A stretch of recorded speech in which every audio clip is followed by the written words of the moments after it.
Hello students, welcome to Mastermind classes. हम लोग class 12 के बैच में आज करने वाले हैं बिजनेस स्टडीज। हमारा जो चैप्टर चल रहा था, फर्स्ट चैप्टर, पिछले क्लास में हमने जहाँ तक किया था उसके बाद हम लोग आज अपने क्लास को आगे बढ़ाएंगे। तो we started first chapter in the last class. Name of the chapter was nature and significance of management. यानी हम लोग जो बिजनेस को मैनेज करते हैं इसी से रिलेटेड ये पूरा का पूरा चैप्टर है। मैनेजमेंट क्या होता है, उसका नेचर क्या है, सिग्निफिकेंस क्या है। तो हमने बेसिक चीज़ें पढ़ी थी यहाँ पर, ये सारे चीज़ हम लोग कर चुके थे। ठीक है, मैनेजमेंट का मतलब क्या होता है, देखो यहाँ पर डेफिनेशन जो पिछले क्लास में हमने किया था वो फटाफट से मैं ना की हाईलाइट्स अभी दिखा दे रहा हूँ। तो मैनेजमेंट का मतलब क्या होता है, getting things done by others. यानी कि मैनेजमेंट का मतलब खुद से कोई काम करना नहीं होता है। मैनेजमेंट का मतलब होता है आपके ग्रुप के लोगों से, दूसरों से काम करवाना, और कैसे, इफेक्टिवली और एफिशिएंटली। इफेक्टिवली का मतलब जो काम बोला गया है वो काम करवाना, एफिशिएंटली का मतलब कॉस्ट इफेक्टिव तरीके से कराना, यानी कि लीस्ट पॉसिबल रिसोर्सेज को यूटिलाइज करते हुए कराना। यानी कि अननेसेसरी आपको रिसोर्स का वेस्टेज नहीं करना है, ऑप्टिमम रिसोर्सेज का यूटिलाइजेशन करना है आपको। ठीक है, कोई लोग होते हैं ना कि कोई काम करना है, वो काम तो किए लेकिन वो काम करने में अननेसेसरी रिसोर्स का वेस्टेज कर दिए। तो ऐसा नहीं करना है, समझ में आ रहा है। एज अ गुड मैनेजर आपको काम को करना भी है पूरे तरीके से, अच्छे से, प्लस आपको यह भी ध्यान रखना है कि रिसोर्सेज का ऑप्टिमम यूटिलाइजेशन हो, वेस्टेज ना हो। ठीक है, तो ये चीज है इफेक्टिवनेस एंड एफिशिएंसी। इफेक्टिवनेस का मतलब आपने काम को किया, एफिशिएंटली का मतलब आपने समय पे काम किया, कंपनी का समय और पैसा बचाया, रिसोर्स बचाया। ठीक है, डिफरेंस दिया हुआ 2 मार्क का क्वेश्चन है। इफेक्टिवनेस और एफिशिएंसी का क्या डिफरेंस है, एग्जाम में पूछा जाता है। ये 2 मार्क का क्वेश्चन है, केस स्टडी भी इसके ऊपर बना के देते हैं वो लोग। ठीक है, तो केस स्टडी के पॉइंट ऑफ व्यू से भी इंपॉर्टेंट है। ये सब हम लोग पढ़ चुके थे। डेफिनेशन देख लेना तुम लोग, कभी कभी पूछते हैं, कोई एक डेफिनेशन जो इजी लगे वो तुम लोग याद कर लेना। समझ में आया? तो ये सब चीज हम लोग पिछले क्लास में देख चुके थे।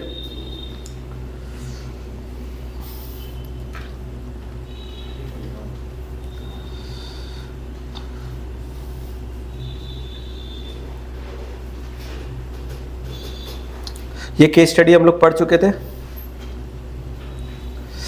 Characteristics of management. मैनेजमेंट कैसा होता है, मैनेजमेंट की क्या कैरेक्टरिस्टिक्स है, यानी कि फीचर्स है। तो सबसे पहला, मैनेजमेंट गोल ओरिएंटेड होता है। यानी कि हम लोग चीज़ों को मैनेज करते हैं विद अ पर्टिकुलर गोल। अगर आपका कोई गोल ही नहीं है तो आप किस पर्पज से चीज़ों को मैनेज कर रहे हो। Whatever you are managing people, you are managing operations, whatever you are managing fund, you have to have some goal ना। Without goal what you are managing, why you are managing. समझ में आ रहा है? तो आपका एक goal clear होना चाहिए और उस गोल को फोकस करके आप चीज़ों को मैनेज करते हो, चाहे पीपल मैनेजमेंट हो, फंड मैनेजमेंट हो, ऑपरेशनल मैनेजमेंट हो, कुछ भी हो। तो एक गोल ओरिएंटेड प्रोसेस है management. Management is pervasive. Pervasive का मतलब होता है इट इज सीन एवरीवेयर। ये हर जगह पे है, इसका इफेक्ट हमें हर जगह देखने को मिलता है। चाहे किसी भी तरह की कोई कंपनी हो, किसी भी नेचर, किसी भी साइज की हो, किसी भी डिपार्टमेंट में हो या किसी भी लेवल में हो, हर जगह पे आपको मैनेजमेंट दिखेगा। यानी मैनेजमेंट कोई ऐसा काम नहीं है जो किसी बड़े कंपनी में ही होता है या किसी छोटे कंपनी में होता है, किसी पर्टिकुलर इंडस्ट्री या सेक्टर में होता नहीं। हर कंपनी में, हर साइज में, हर इंडस्ट्री सेक्टर में, हर डिपार्टमेंट, हर डिवीजन पे, हर लेवल पे मैनेजमेंट होता है। टॉप लेवल के मैनेजमेंट भी होते हैं, मिडिल लेवल के भी होते हैं, लोअर लेवल के भी होते हैं। तो मैनेजमेंट इज परवेसिव।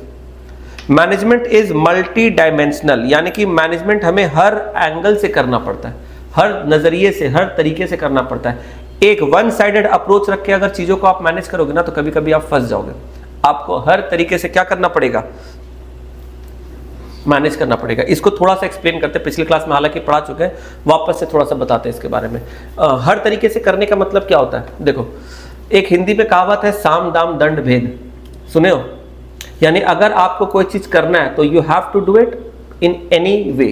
उसके लिए आपको कुछ भी अप्रोच फॉलो करना पड़े, कुछ भी करना पड़े, कैसे भी करना पड़े वो।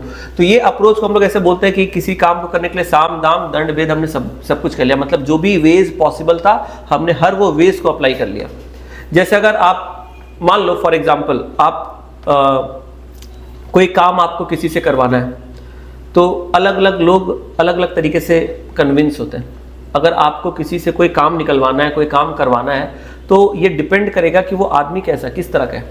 कोई आदमी ऐसा है जिससे आप प्यार से बोल के, रिक्वेस्ट करके, इंसिस्ट करके आप काम करवा सकते हो। किसी को आप ऐसा इंसान भी होता है जिसको आप जितना भी प्यार से बोलो, इंसिस्ट करो, वो नहीं मानेगा। कुछ लोग होते हैं उसको प्यार से तुम समझाओगे कि देखो ये काम इंपॉर्टेंट है, आप इसको प्लीज कर दो, ठीक है, हाँ, तो तुम उसको प्यार से बोल के, समझा के किसी तरह से कन्विंस कर लोगे, वो काम कर देगा तुम्हारे लिए। कुछ लोग हैं तुम उसको जितना बोलो वो नहीं करेगा। कैसे करेगा? हो सकता है वो ईगोइस्टिक पर्सन है, उसको तुम चैलेंज कर दो तो ये कर पाएगा? हमको नहीं लगता। I don't think you will be able to do it. Will you? Okay, then show me, get it done by tomorrow. तो तुम्हारे अंदर ये कैलिबर होना, तुमको पता है इसको ऐसे बोलने से तो होगा नहीं, इसको चैलेंज कर देते हैं, अरे तेरे से तो होगा नहीं, हमको नहीं लग रहा है, चलो ये काम तो तुम्हारे पास करनी है। अब उसका इज्जत पे तुम वार कर दिए, ईगो हर्ट कर दिया उसका, बोला अच्छा नहीं होगा, करेंगे। कुछ आदमी का ईगो भी मरा हुआ रहता है, बोला तुमसे नहीं होगा, बोला हाँ सही बोला, हमसे नहीं होगा, तो किसी और से करा ले। अब कोई ऐसा आदमी हो ही सकता है ना। जब तुम किसी कंपनी के मैनेजर बनोगे तो तुमको बहुत तरह के वैरायटी ऑफ पीपल मिलेंगे। कुछ आदमी प्यार से मानेंगे, कुछ को चैलेंज करना होगा, और कुछ को चैलेंज से भी नहीं होगा, उसको तुमको लालच देना होगा।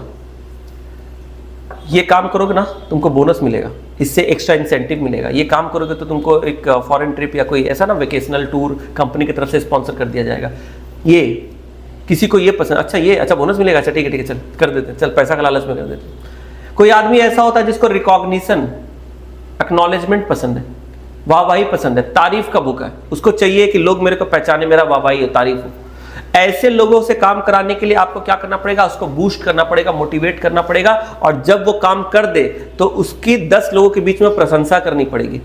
जैसे कुछ लोग ऐसे होते हैं ना, उसको आपको पैसे देने की जरूरत नहीं है, उसको चैलेंज करने की जरूरत नहीं है, बस जब वो कोई अच्छा काम करे, जब भी वो कुछ अच्छे से परफॉर्म करे, आप उसको क्या करो, बुलाओ, बोलो he is the employee of the month, he has achieved the target given. ठीक है, इसने सबसे ज्यादा हाईएस्ट सेल किया, इसने सबसे ज्यादा ऐसा किया वैसा किया, and we are very proud that our company is having such a great personality as our employee, and हम लोग बहुत प्रिविलेज है, ये है ना तेना, इसको आप उसको करके इसको ताड़ का झाड़ में चढ़ा दो। समझ में आ रहा है? अब उसको लगेगा कि यस मेरे वजह से तो कंपनी चल रहा है, आई एम समबडी, सब ताली मार रहे employee, yes please have a round of applause, please clap this that, standing ovation, ये वो दिलवा दो उसको। समझ में आ रहा है? अब वो है कोई नहीं, वो है कॉर्पोरेट में सब चलता है। ठीक है, तुम लोग कभी ये सब नहीं देखा, अभी बच्चे पढ़ रहे हो, कॉर्पोरेट में कोई है दोस्त यार, सीनियर भैया दीदी, तो पूछो ये सब, पेरेंट लोग से पूछो, ये सब बहुत चलता है। बीच में केक कटवा के कोई एम्प्लॉय है, उसके नाम पे उसका केक ले आओ, 100-200 रुपया का, 500 रुपया का, और केक कटवा दो।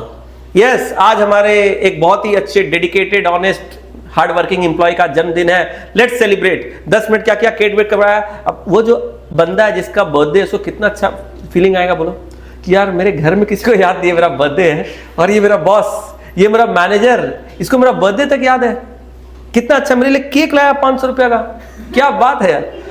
कटवाया, सब लोग ताली बजाया, 2-4 तो 50-100 रुपया वाला वो उड़ा दिया प्लास्टिक, उड़ाने के बाद केक बढ़ गया, 10-15 मिनट का खेला हो गया, बैक टू वर्क। लेकिन ये बात उसको याद रहेगा, 4-500 सेल्फी ले लेगा, स्टेटस इंस्टाग्राम फेसबुक में व्हाट्सएप में लगा देगा कि मेरा बर्थडे सेलिब्रेशन हुआ है। दुनिया भूल गया, लेकिन मेरे को मैनेजर को याद था। अब अगला बार वो मैनेजर कोई काम देगा तो वो मना कर पाएगा? यही तो था जो केक कटवाया था। तुम एक मेंटल प्रेशर में आ जाओगे। तुमको समझ में आ रहा है? ये सब तरीका है। लॉलीपॉप कॉर्पोरेट में अलग तरीके से दिया जाता है। यू विल नॉट रियलाइज कि तुमको कैसे करके डिसीव किया जा रहा है, तुम्हारे ब्रेन के साथ कैसा खेला हो रहा है, वो तुमको समझ नहीं आएगा। ये अलग टैक्टिक्स है, और यही एक अच्छा मैनेजर बनाता है। किसी को मोटिवेट करो, किसी को डांट के काम कराना पड़ता है। कुछ आदमी ढीठ होता है, मोटिवेट करोगे नहीं मानेगा, इंसेंटिव दोगे नहीं मानेगा, तुम उसको चैलेंज करोगे उसको फर्क नहीं पड़ेगा, कुछ भी बोलो फर्क नहीं पड़ेगा। तब लास्ट में बोलोगे कि काम करो, नहीं तो कल से आना मत ऑफिस में, यू विल बी फायर्ड। तो तुमको उसका औकात दिखा के फिर तुमको बोलना पड़ता, तुम्हारे तो वो भी कैलिबर होना चाहिए। तो एक मैनेजर जो होता है ना, वो बहुत ही डाइवर्सिफाइड पर्सन होता है। You will have to deal with many people in many ways. अब हर आदमी से तुम एक जैसा काम नहीं करा सकते। कोई आदमी को तुम झाड़ दोगे तो उसको इज्जत में लग जाएगा, तो प्यार से काम कराने वाला आदमी होता है। कोई ईगो वाला आदमी, इगोइस्टिक आदमी होता है, कोई एरोगेंट होता है, इल मैनर्ड होता है, वेल बिहेव्ड होता है, हर तरह का आदमी मिलेगा। कोई लालच से मानेगा, किसी को इंसेंटिव दो, किसी को कुछ दो, कुछ सब कुछ अपना अपना। समझ में आ रहा है? तो इस तरीके से मैनेजमेंट यही है। तो जो लोग ये चीजों को समझते हैं, हर एंगल से तुमको मैनेजमेंट करना होगा। इसलिए बोलते हैं management is multi dimensional. When you manage things, it should not be one way approach. तुमको सारे तरीके से चीजों को करना पड़ेगा, कि अल्टीमेट पर्पस है कि मेरे को काम करना है, चाहे कुछ भी करना पड़े उसके लिए। जो काम दिया गया है मेरे को, वो काम होना चाहिए। अब उसके लिए कुछ भी करना पड़े। समझ में आ रहा है? इसको बोलते हैं मैनेजमेंट इज मल्टी डायमेंशनल। अब इस मल्टी डायमेंशनल में 3 मेन डायमेंशन है, management of work, management of people and management of operation. आपको करना क्या है, काम क्या है, पहले काम को समझो, काम को मैनेज करो। अगर आपको पता ही नहीं है क्या करना है, कैसे करना है, if you are not properly aware about the work, तो आप तो वैसे भी कुछ नहीं कर पाओगे। तो first you have to manage the work. काम ही अगर बिखरा पड़ा है तो आप करोगे कैसे? तो काम को मैनेज करना, किसको पहले करना है, किसको बाद में करना है, कैसे करना है, वर्क का मैनेजमेंट। समझ में आ रहा है? फिर कौन से काम को कौन इंसान करने वाला है वो उसको डेजिग्नेट करो, किसके रिस्पॉन्सिबिलिटी में कौन सा टास्क है, किसका रोल क्या है। तो इसको बोलते हैं मैनेजमेंट ऑफ पीपल। फिर देखो कौन कैसा क्या कर रहा है, नहीं कर रहा है। Operations, activities, production, import export, दुनिया भर के जो भी एक्टिविटीज ऑपरेशंस हो रहे हैं, बेसिकली प्रोडक्शन, सेल्स, ये सब, इनको आप देखो सब कुछ ठीक से चल रहा है कि नहीं। तो 3 अलग अलग डायमेंशन से आपको देखना पड़ेगा मैनेजमेंट। ठीक है, तो ये सब मैंने पढ़ा दिया था, management of work, management of people, management of operation.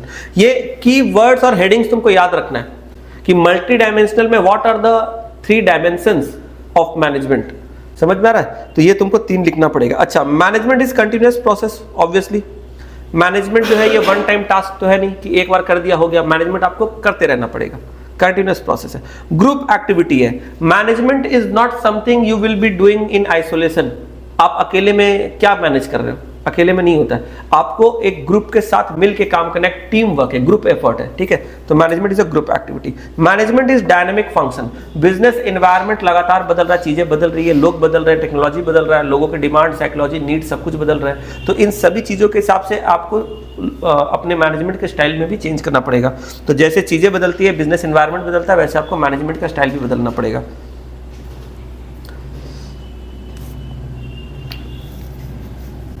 चलो, इनटैंजिबल मैनेजमेंट, ये जो स्किल या जो एक्ट है ये कोई चीज़ नहीं है, ये एक इनटैंजिबल चीज़ है। तो जब आप कहीं पर जाओगे तो आपको मैनेजमेंट कहीं दिखेगा नहीं, कोई प्रोडक्ट नहीं है जो आपको कहीं दिखेगा, पर आपको फील हो जाएगा।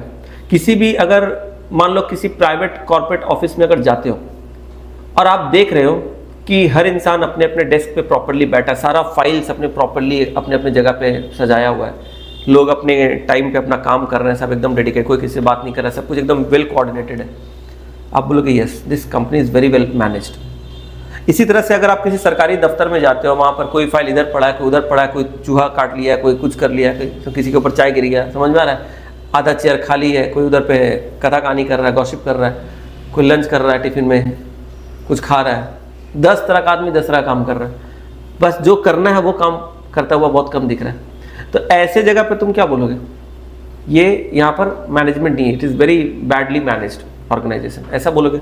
तो मैनेजमेंट अपने आप में वैसे तो कोई चीज नहीं है जो तुमको दिखेगा, ये इनटैंजिबल है, पर इसका इंपैक्ट, इनटैंजिबल का मतलब होता है जो आपको विजिबल नहीं है, क्लियरली विजिबल नहीं है, पर यू कैन फील इट, आपको उसका असर दिखेगा।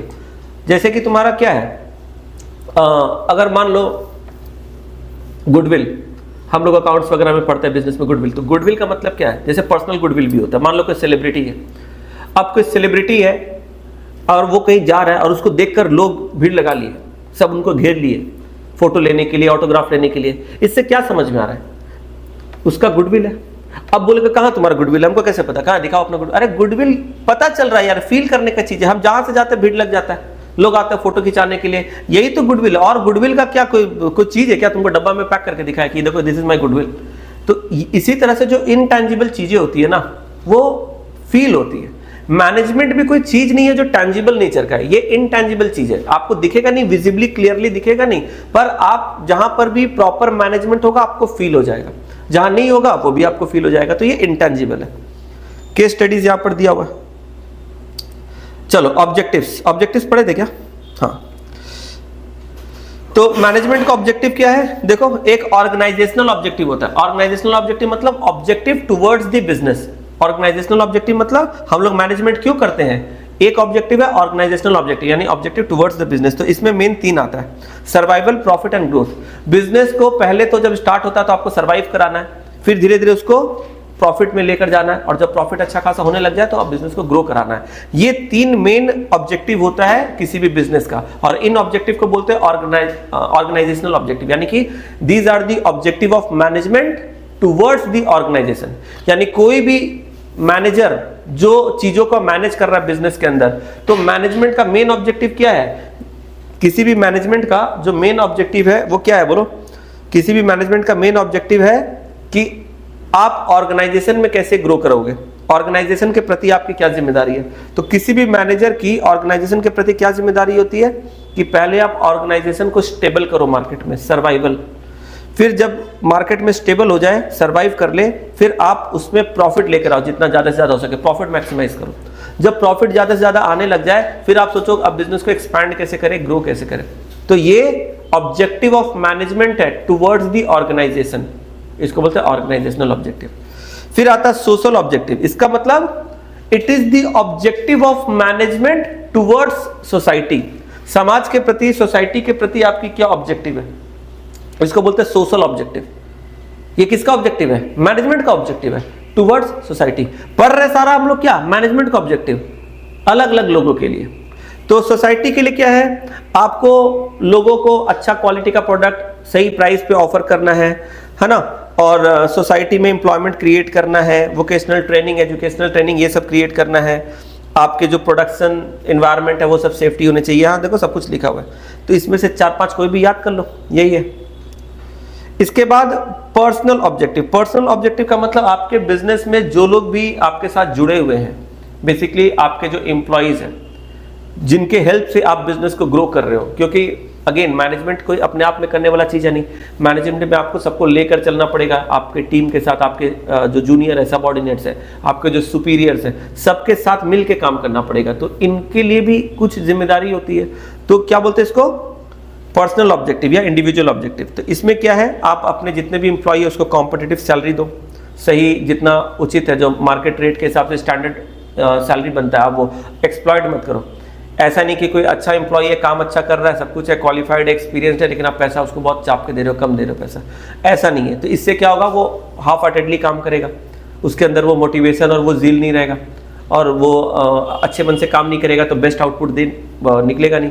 यानी कहीं ना कहीं क्या है, वो अपना बेस्ट नहीं दे रहा है, टैलेंटेड आदमी है पर आप उसको कहीं ना कहीं एक्सप्लॉइट कर रहे हो, तो उसका मोटिवेशन क्या हो जा रहा है, खत्म हो जा रहा है। तो ऐसा नहीं करना है। टाइम टू टाइम अपने एम्प्लॉय को प्रमोट करो, अगर अच्छा काम कर रहा है ट्रेनिंग दो, डेवलपमेंट ऑफ एम्प्लॉइज, एस्टीम, समझ में आ रहा है। मतलब आप you have to just take care of the need of the employee, not just financial need but psychological need, personal need.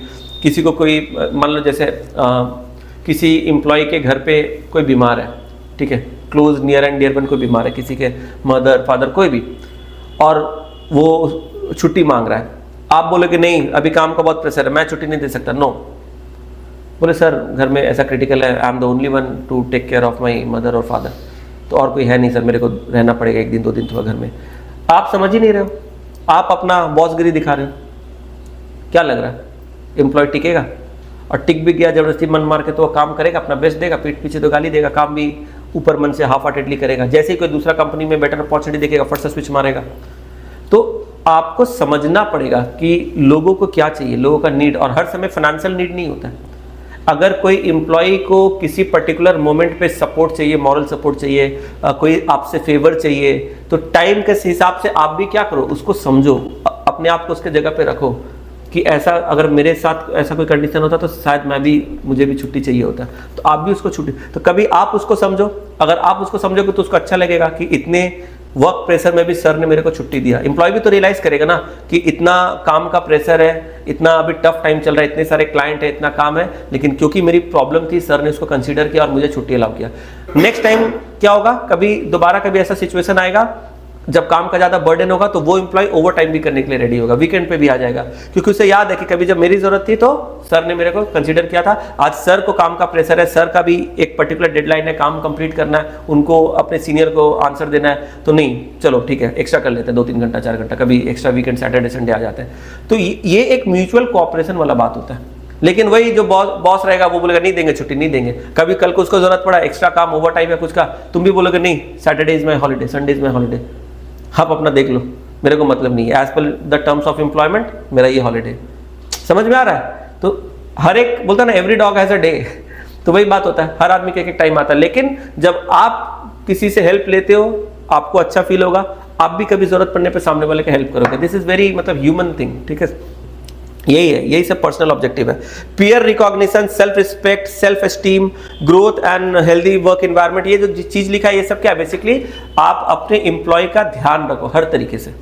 एक प्रॉपर अच्छा, जैसे फैक्ट्री के वर्कर है तो वो ये नहीं होना चाहिए कि मतलब जो फैक्ट्री के वर्कर है वो एकदम रिस्की कंडीशन में, डेंजरस कंडीशन में काम करे। जितना हो सके आप उनके सेफ्टी का भी ध्यान रखो हर एक चीज तरीके से। तो ये पर्सनल ऑब्जेक्टिव, ठीक है। ऑब्जेक्टिव्स ऑफ मैनेजमेंट पढ़ लिए। इंपॉर्टेंस का मतलब वाई मैनेजमेंट इज इंपॉर्टेंट। अगर मैनेजमेंट नहीं करेंगे तो क्या हो जाएगा? तो इंपॉर्टेंस का मतलब होता है Y something is important, Y something is important. तो अगर हम लोग बोलते हैं इंपॉर्टेंस ऑफ मैनेजमेंट, इसका मतलब यह है कि अगर मैनेजमेंट नहीं होगा तो क्या होगा, क्या फर्क पड़ जाएगा, क्या बदल जाएगा, क्यों मैनेजमेंट होना जरूरी है। तो यहां पर आपको बताया जाएगा मैनेजमेंट क्यों होना जरूरी है। तो देखो यहां पर पॉइंटर फॉर्म में लिखा हुआ है, पहले थोड़ा सा रीड कर लेते हैं, ध्यान से देखना। स्क्रीन दिख रहा सबको? Successful organization do not achieve their goal by chance but by following deliberate process called management. जितने भी सक्सेसफुल ऑर्गेनाइजेशन होते हैं उनको by chance, by fluke, by luck success नहीं मिल जाता है। उसके पीछे एक प्रॉपरली वेल कोऑर्डिनेटेड एक डेलिब्रेट एक्शन होता है जिसको हम लोग मैनेजमेंट बोलते हैं। On the other hand lack of improper management result in wastage of time, money and effort. और इसी का उल्टा अगर हम लोग मैनेजमेंट ठीक से ना करें, इम्प्रॉपर मैनेजमेंट हो किसी जगह पे, तो इससे क्या होगा? Wastage of time, effort and money, समय की बर्बादी, पैसे की बर्बादी और मेहनत की बर्बादी, और अल्टीमेटली बिजनेस सक्सेसफुल नहीं हो पाएगा, फेलियर। तो इसीलिए मैनेजमेंट बहुत इंपॉर्टेंट है, क्योंकि मैनेजमेंट की वजह से, अच्छे मैनेजमेंट की वजह से बिजनेस को सक्सेस मिलता है, और लैक ऑफ मैनेजमेंट की वजह से, पुअर मैनेजमेंट की वजह से बिजनेस फेलियर देखता है, ठीक है। तो इसीलिए मैनेजमेंट इंपॉर्टेंट है। अब इसको डिटेल में पॉइंटर फॉर्म में बता रहा है। Management helps in achieving group गोल। देखो इंडिविजुअल गोल सबका अलग अलग हो सकता है, लेकिन अपने को इंडिविजुअल गोल या इंडिविजुअल ऑब्जेक्टिव के हिसाब से नहीं सोचना चाहिए, मेरे को क्या चाहिए ये नहीं सोचना चाहिए। ऑर्गेनाइजेशनल नीड, ऑर्गेनाइजेशनल गोल के हिसाब से सोचना चाहिए। जैसे तुम सोचो, हम लोग सोचते हैं कि कैसे सरकार को टैक्स ना दे। Most of the people what they do, they don't represent all their true income, ठीक है। वो लोग क्या करते हैं, जब अपनी इनकम टैक्स की फाइलिंग करते हैं तो जितनी उनकी एक्चुअल इनकम, रियल इनकम होती है, they don't show that correctly, genuinely. वो उनको क्या करते हैं, कम करके दिखाते हैं, क्योंकि वो सोच रहे हैं कि नहीं इतना टैक्स कौन देगा, इतना हाई रेट से टैक्स कौन पे करेगा, सरकार ने इतना high rate of tax charge करके रखा हुआ है, तो इतना सारा इनकम जो मैं कमा रहा हूँ अगर मैं पूरा बता दूंगा तो मुझे काफ़ी टैक्स देना पड़ेगा। तो एक काम करते हैं, थोड़ा इनकम को कम करते हैं, तो वो अपने इनकम को कंसील कर लेते हैं, सप्रेस कर देते हैं, गवर्नमेंट को शो नहीं करते। समझ में आ रहा है? और इसके वजह से क्या होता है, वो अपना टैक्स सेव कर लेते हैं उनके हिसाब से। उनका क्योंकि इनकम आपने कम दिखाया है तो आपको टैक्स भी कम देना पड़ेगा।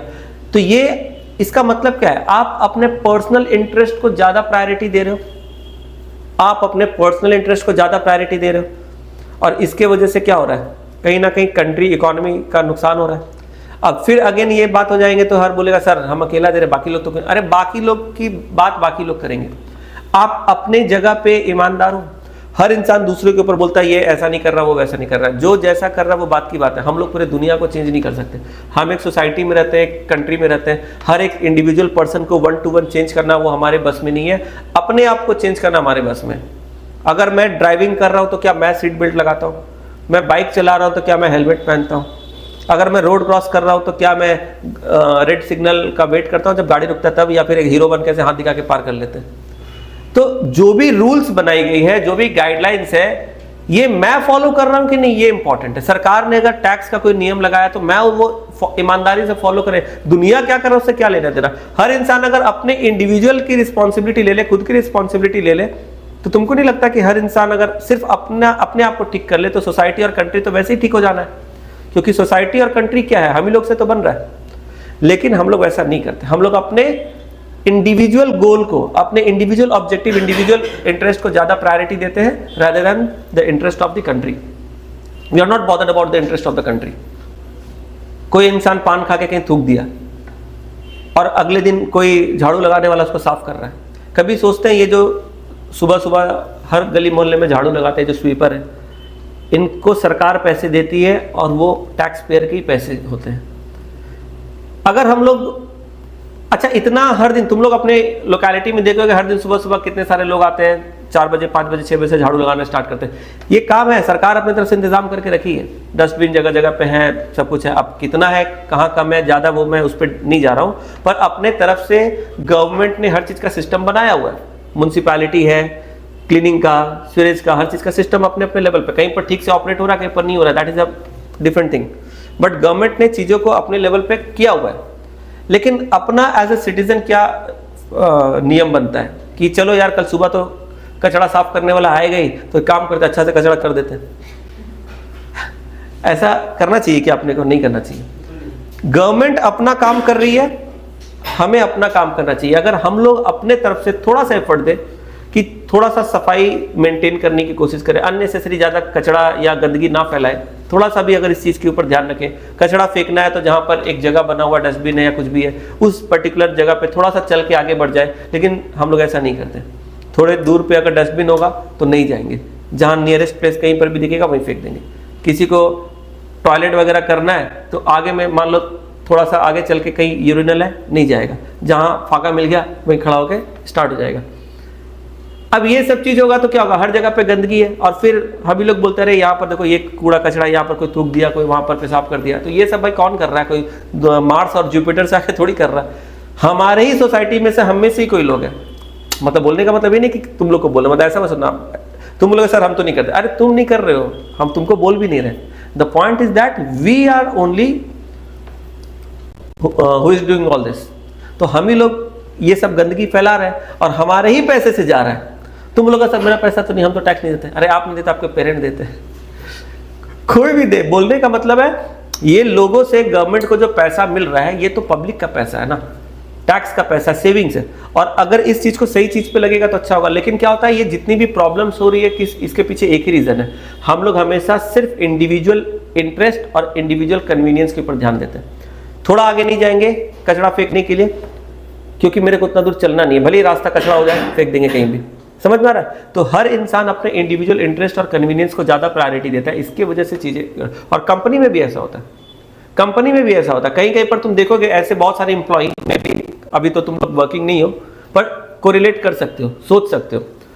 कोई कंपनी में मान लो अगर 100-200 लोग काम कर रहे हैं, तुमको क्या लगता है सारे लोग इक्वली डिवोटेड होते हैं, कमिटेड होते हैं? नहीं। बहुत सारे ऐसे, मान लो कोई कंपनी के पास कोई असाइनमेंट आया, कंपनी के पास कोई प्रोजेक्ट आया जो बहुत ही अर्जेंट है, इंपॉर्टेंट है, उसको अगले 1 हफ्ते के अंदर कंप्लीट करके देना है, और आपका जो बॉस है, सीनियर है, वो आपको बोल रहा है this is very important project, we have to complete it within this week, क्योंकि नेक्स्ट वीक में अपने को क्लाइंट को सबमिट करना है, तो we have only 5 days 7 days, please इसको आप जल्दी से करो। हो सकता है वो प्रोजेक्ट टाइम पे कंप्लीट ना हो तो कंपनी को लाखों का, करोड़ों का नुकसान हो जाए, एक क्लाइंट हमेशा के लिए चला जाए, बहुत बैड कॉन्सिक्वेंस हो सकते हैं। पर एम्प्लॉय है, बोलेगा यार अपने को क्या, भाड़ में जाए, अपना को तो अपना 30 तारीख को अकाउंट में क्रेडिट हो जाना चाहिए। समझ में आ रहा है? क्लाइंट के साथ रिलेशन खराब होगा बॉस का, ऐसे भी तो एक नंबर का बदमाश आदमी, जब भी छुट्टी मांगते देता नहीं है, कुछ भी थोड़ा सा इधर उधर किसी से बात करेंगे तो आके बोल देगा, ये करेगा, छोड़ो अच्छा जाओ, इसके इंसल्ट होगा, रिलेशन खराब होगा, काम अपना आराम से, हम तो अपनी स्पीड, हमको नहीं, वो आपका टेंशन है क्या है, नहीं, हम तो अपने पेस में काम करेंगे, 1 हफ्ता में हुआ, 1 हफ्ता में नहीं हुआ। तो most of the employee in any organization are like this, they are not committed towards the organization. उनको लगता है कि ऑर्गेनाइजेशन का ऑब्जेक्टिव उसका है, मेरा तो ऑब्जेक्टिव अलग है, हमको लंच आधा घंटा करना है, आधा घंटा उसके बाद हमको रेस्ट चाहिए। समझ में आ रहा है? हम अपने तरीके से, हम अपने कंफर्ट जोन से बाहर नहीं निकलेंगे। मेरा तो यही है, हमको 6 बजे अगर मेरा लॉग आउट करने का टाइम है तो हम एकदम डॉट 6 बजे का हम अपना सिस्टम बंद करके घर के लिए रवाना। उससे कंपनी का काम का प्रॉब्लम हो, कुछ भी हो, मेरे को मतलब नहीं, हम 1 घंटा एक्स्ट्रा नहीं बैठेंगे, भले हम अड्डाबाजी कर लेंगे, घर में जाकर रेस्ट करेंगे, टीवी देखेंगे, IPL देखेंगे, वो अलग बात है। यानी कि आपका प्रायोरिटी क्या है, आपका गोल क्या है, आप इंडिविजुअल गोल पे ज़्यादा फोकस्ड हो, ऑर्गेनाइजेशनल गोल पे आप फोकस्ड नहीं हो, और इसी वजह से मैनेजमेंट की रिक्वायरमेंट है। तो मैनेजमेंट क्या है देखो, तो management helps in achieving group goal. Group गोल को अचीव करने में मैनेजमेंट हेल्प करता है, ग्रुप गोल को अचीव करने में मैनेजमेंट हेल्प करता है। जब एक टाइम था जब इंडियन क्रिकेट टीम बहुत खराब फेज से गुजर रही थी। कोई भी जो बैट्समैन है वो बहुत अच्छा परफॉर्म नहीं करा था, लगातार कई सारे मैचेस हमारी टीम हार रही थी। हर मैच में कुछ ना कुछ गड़बड़ी चल रही है, बैट्समैन ठीक से बैटिंग नहीं कर पा रहा है, बॉलर ठीक से विकेट नहीं ले पा रहा है, और लगातार बहुत सारे मैचेस को हारने के बाद हमारे टीम का जो नाम है वो बहुत खराब हो गया था। लोग एकदम गंदा समझने लगे थे, एकदम टीम का हालत पूरा बिगड़ गया था। ऐसे मोमेंट में बहुत लोगों ने बोला कि भाई टीम अच्छी नहीं चल रही है, कैप्टनशिप चेंज करो, नया कैप्टन लेकर आओ, ये वो। उस समय जो टीम के जो हेड थे, जो कोच और जो लोग भी कंसर्न पर्सन होते हैं, वो लोग बोले कि नया कैप्टन लाना पड़ेगा, किसको लेकर आए। अब कोई बनना नहीं चाह रहा है क्योंकि टीम एकदम बैड फॉर्म में है, टीम का भी हालत खराब है, बदनामी चल रहा है। ऐसे बदनाम टीम में जब बोलता ना कोई चीज़ का जब बैड फॉर्म चलता है ना, तो उस जब फॉर्म खराब होता है उस टाइम पे जल्दी कोई उसको लीड नहीं करना चाहता है। जब फॉर्म अच्छा रहेगा तो सब लोग चाहेगा हाँ चलो क्योंकि मेरा नाम होगा ना। लेकिन अब खराब फॉर्म में जब चल रहा है तो ऐसे टीम में कोई ये नहीं बनना चाह रहा था कोई कि भाई इसका कैप्टन कौन बनेगा, कोई नहीं, सब मना कर दिया। सचिन, सहवाग, जितने मतलब उस टाइम के जो लोग थे। और उस समय एक पर्सन ने सोचा कि चलो एक नया नया प्लेयर आया है, गांव का लड़का है, मेहनत अच्छा करता है, रांची से आया है, एक काम करते हैं इसी को बना देते हैं। एक्सपेरिमेंट था, किसी को भरोसा नहीं था कि ये बहुत अच्छा लीडर है, इसको बहुत अच्छा काबिलियत है इसके अंदर, ये आएगा तो चीज़ें। वो तो बस ऐसे ही कि चलो यार ये जो बड़ा बड़ा दिग्गज लोग है ये लोग तो हाथ खड़ा कर दिया, ये लोग तो बनना नहीं चाह रहा है, ये लोग को बदनामी का डर है क्योंकि इनका नाम है ना। जो पुराने प्लेयर्स है, जो रेप्यूटेड प्लेयर्स है, जिनका अपना खुद का नाम है, अब सचिन इनका नाम है, तो अगर सचिन कैप्टन बनेगा, कल को मैच हार गया तो सचिन का बदनामी नहीं होगा। और टीम अभी एकदम बैड फॉर्म में चल रही है, बैड फॉर्म में चल रही है। ऐसे में पिछले कितने सारे मैचेस को ऑलरेडी ये हार चुकी है और अभी भी जो कंडीशन है देख के लग रहा है कि और हारेगी, क्योंकि तुमको भी पता है कोई टीम अगर जीतती है तो आंसर किसको देना पड़ता है, कैप्टन को। हारती है तो आंसर किसको देना पड़ता है, कैप्टन। मतलब कैप्टन वो आदमी होता है ना पूरे टीम का एक लीडर माना जाता है और उसका हार या जीत के लिए वही रिस्पॉन्सिबल माना जाता है। अगर टीम जीत रही है तो he will be appreciated, team हार रही है ही विल बी क्रिटिसाइज्ड। तो बहुत ही रिस्की पोजीशन होता है। ऐसे में कोई भी पुराना रेप्यूटेड प्लेयर वहां पर सामने आके खड़ा नहीं होना चाह रहा था। लोगों ने क्या किया, बोला चलो भाई जहां कोई नहीं आ रहा है, नया लड़का है, चलो इसी को कर देते हैं, मेहनती लड़का है, गांव का है, चलो शायद अभी देखते हैं इसको। मतलब जस्ट वहां पर कोई आ नहीं रहा था, उसको एक ऑप्शन की तरह, एक ट्रायल, एक एक्सपेरिमेंट की तरह उसको रखा गया और उसको कैप्टनशिप दे दिया गया। लेकिन यही होता ना, जब कभी कभी बोलते हैं ना, जब आपको किस्मत मौका दे तो आप कभी कभी क्या करते हो ना, जब आपको अपॉर्चुनिटी मिलती है तो लोग कभी कभी उसको बर्डन की तरह, हेडेक की तरह लेते हैं, और कभी कभी वही कुछ लोग ऐसे होते हैं जो उसी हेडेक में अपना अपॉर्चुनिटी ढूंढ लेते हैं। तो जहां पर जिस पोजीशन में सब लोग हाथ खड़ा कर लिए थे, कोई जाना नहीं चाह रहा था, सब लोग मना कर दिए थे, वहां पर एक नए लड़के को जो कुछ दिन से आया था, क्रिकेट खेल रहा था, ठीक ठाक था, यंग प्लेयर था, कैप्टन बनाया, वो बन गया। जो कि बैट्समैन भी कोई खास उस टाइम पे उतना नाम नहीं था, बॉलर भी नहीं था, उसके ऊपर प्रेशर नहीं था, वो कीपिंग करता था, कीपर था, उसको बना दिया। अब जब वो टीम का कैप्टन तो बन गया, अब वो देख रहा है कि यार यहाँ पर क्या है, यहाँ पर तो सभी लोग अपने अपने इज्जत और अपने रेपो को लेके ज़्यादा कंसर्न है, क्योंकि सारे सीनियर प्लेयर थे, वो नया था। अब जब आप जूनियर होते हो और आपके ग्रुप में सारे आपके सीनियर लोग हैं, तो आपको पता है ये बहुत डिफिकल्ट सिचुएशन होता है, आप उनको लीड नहीं कर पाओगे, आप उनको लीड नहीं कर पाओगे। तुम सोचो, अगर तुम्हें किसी बात को अपने पेरेंट को या ग्रैंड पेरेंट को समझाना हो, it's very much difficult to convince. At times you might be logical, you might be correct, but it's very difficult to make them understand कि नहीं आप सही हो। क्योंकि क्या होता है ना, मोस्ट ऑफ द टाइम ये देखा गया है, जो बड़े हैं, जो एक्सपीरियंस्ड है, जो आपसे किसी भी मामले में आपसे ऊंचे ओहदे पे हैं, वो अपने आप को एक अलग लेवल पे मानते हैं, आपको बहुत ही छोटे लेवल पे समझते हैं। उनको आपका वैल्यूएबल एडवाइस भी उतना वैल्यूएबल नहीं लगेगा और बहुत मेहनत लगेगा कि यार आप अपने से बड़ों को कैसे लीड करो, वो बहुत डिफिकल्ट है। तो सेम धोनी जब कैप्टन बना तो उसके सामने टीम में कौन है, सहवाग, ये आपके क्या बोलते हैं, गांगुली, सचिन, ये लोग, ये ड्राइवर। अब इतने सारे लोग जो दिग्गज अपने अपने फील्ड में इतना रन बनाए हैं, इतना मैच, इतना सेंचुरी और ये सब कुछ करके हैं, इनके सामने ये कैप्टन, और कैप्टन को ही सब कुछ डिसाइड करना है। अब ये यंग लड़का नया नया कैप्टन तो बना दिया भाई, बन गया ये कैप्टन, लेकिन ये कैसे कंट्रोल करे इन लोगों को जो खुद उनसे सीनियर है। ये नया नया आया है यंग लड़का, अपने सीनियर को कैसे ये करेगा, पर डिसीजन तो इसी को लेना है। फॉर्म खराब होगा तो क्या होगा, तो उसने क्या किया, सभी अपने सीनियर प्लेयर के साथ मीटिंग की और उसने बोला कि देखिए जो मैच अब हमें, हमारा जो फॉर्म है वो तो खराब है, अब मैं टीम का लीडर हूँ, अब मेरे ऊपर ही सारा जिम्मेदारी है सब कुछ कोऑर्डिनेट करने का, और मैं अकेला ये नहीं कर सकता, मैं अकेला ये नहीं कर सकता, हमें मिल के जीतना पड़ेगा, क्योंकि जीत भी हम सबकी है, हार भी हम सबकी है। तो जीतेंगे तो साथ में जीतेंगे, सब जीतेंगे, हारेंगे तो सब हारेंगे। मेरे अकेले से कैप्टन बनने से कुछ नहीं होगा। I need your support, I need your support. आप लोग बस मेरा साथ दो, जैसे जो मैं बोल रहा हूं वो करो, उसके हिसाब से हम लोग मिलके जीतेंगे। तो ये जो चीज है ना, एक लीडर का पहचान है कि आप अपने हिसाब से खाली बॉस गिरी तुम कैप्टन है चलो हम अपना चलाएंगे, नहीं, आपको लेके चलना पड़ेगा। एक क्वालिटी होता है, लीडरशिप होता है। उसने वो चीज दिखाया सबको, उसको पता है कि ये मेरे सीनियर, इनके ऊपर हम अकड़ दिखा के, जोर दिखा के कुछ नहीं कर सकते।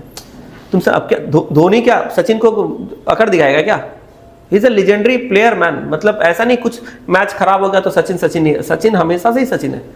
दुनिया का एक से एक बॉलर लोग को वो रुला चुका है। समझ में आ रहा है? पाकिस्तान को शोएब अख्तर से पूछो किस बैट्समैन से डर लगता है, ऑस्ट्रेलिया का शेन वॉर्न से पूछो किससे डर लगता है, श्रीलंका का मलिंगा से पूछो, जितना भी है बोले सचिन का नाम है, मतलब कहानी खत्म है। तो तुम लोग तो अभी खैर वो सब मैच देखे होगे नहीं, उतना पहले का मुझे नहीं पता, पर सचिन जब क्रीज पे होता था ना तो अलग ही होता था। एक बायोग्राफी है, तुम सचिन का देखे हो क्या? यस, देखना कभी।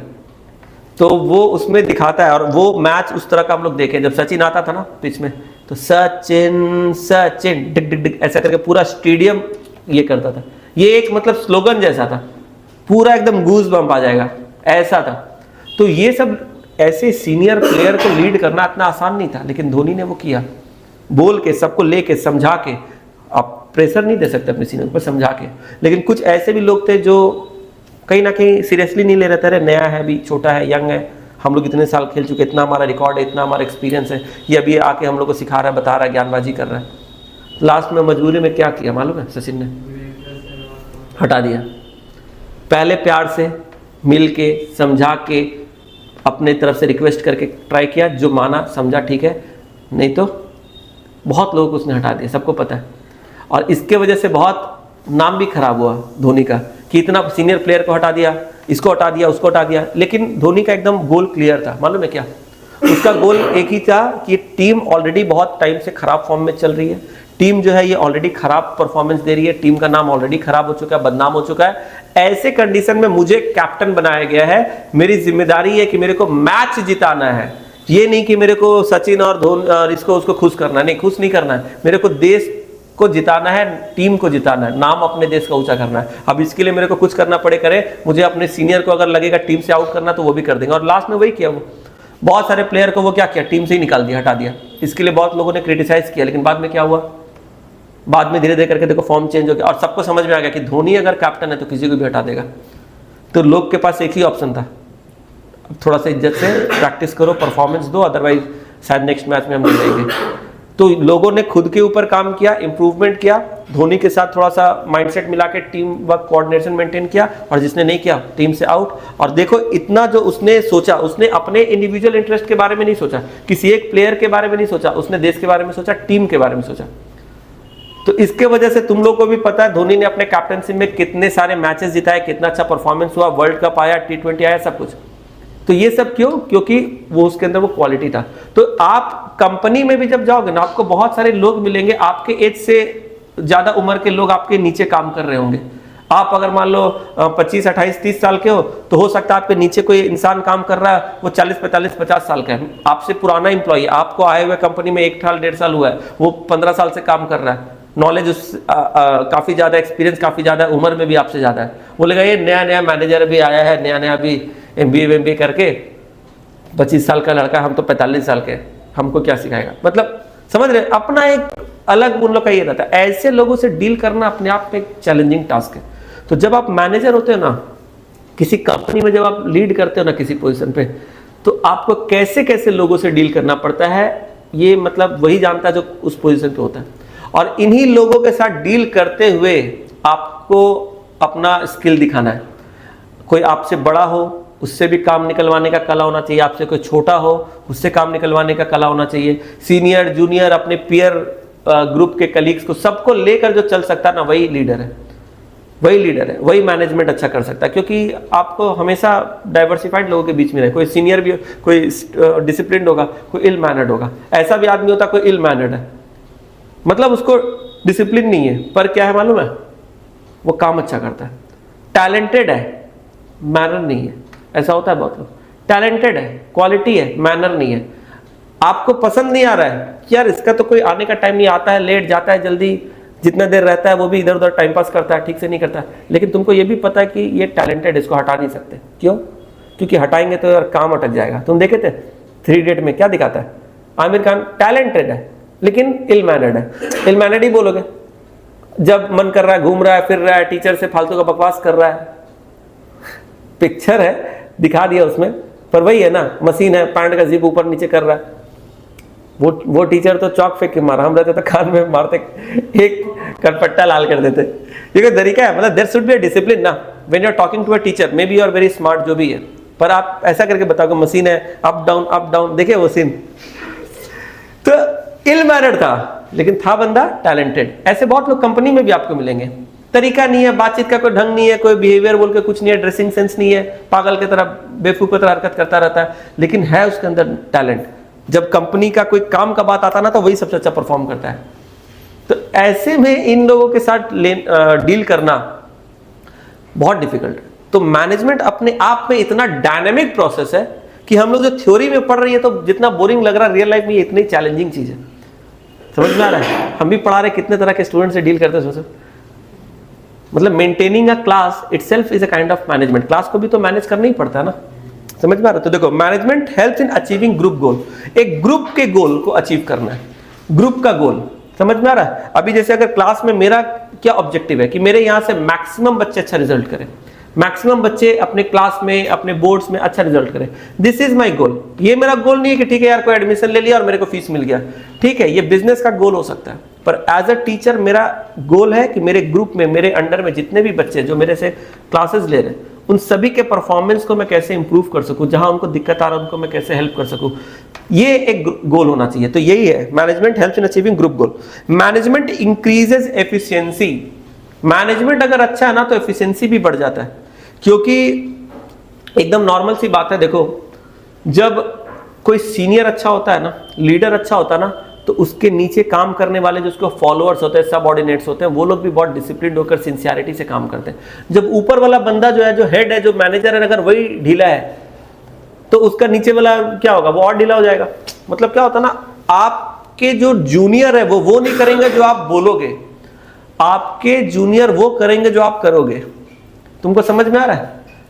आपके जूनियर वो नहीं करेंगे जो आप बोलोगे, आपके जूनियर वो करेंगे जो आप करोगे।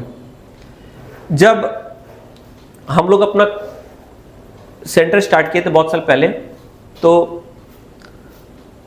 मैंने क्या किया था, जब मैं अपने सेंटर में सुबह सुबह दरवाज़ा खोल के जब मैं इन करता था ना, तो मैं शूज़ को बाहर दरवाजे के सामने खोल देता था। दरवाजे के सामने जूता उतार के फिर मैं सेंटर में इन करता था।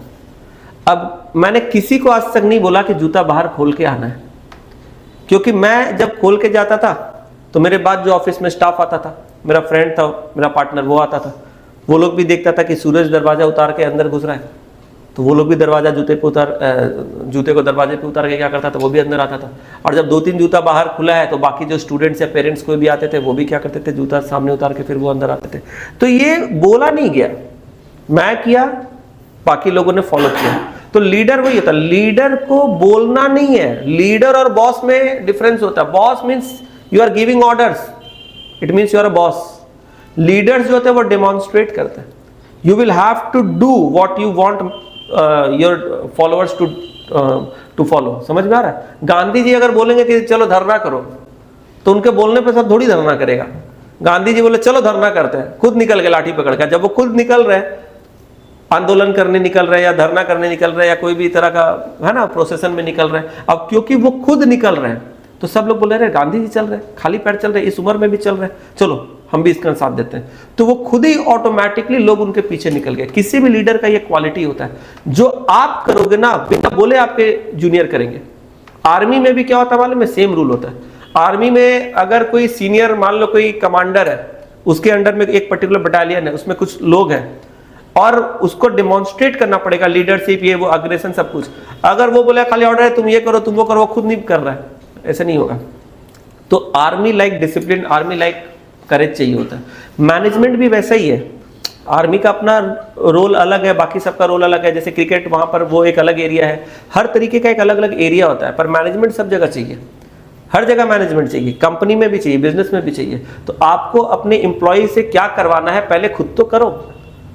समझ में आ रहा है? अगर आप खुद स्मोक कर रहे हो और बोलोगे कि नो स्मोकिंग एरिया और यू आर स्मोकिंग, तो ऐसा थोड़ी चलेगा। समझ में आ रहा है कि आप खुद स्मोक कर रहे हो, because I am the boss, I can smoke anywhere, but you people can not smoke, ऐसा नहीं होता है। तो इसीलिए तुम देखना, जो रूल्स होते हैं वो जो हेड होते हैं वो भी फॉलो करते हैं, क्योंकि वो खुद फॉलो नहीं करेंगे तो उसके नीचे वाले भी फॉलो नहीं करेंगे। समझ में आ रहा है? तुम सोचो ऐसा कोई कंपनी जहां बॉस खुद स्मोकिंग कर रहा है, मान लो ऑफिस में, और तुमको लग रहा है कि उसके नीचे वाले फॉलो नहीं करेंगे, वो लोग भी स्मोकिंग करेंगे, कि उनको पता है बॉस खुद ही नहीं मानता नियम, तो हम क्या माने नियम।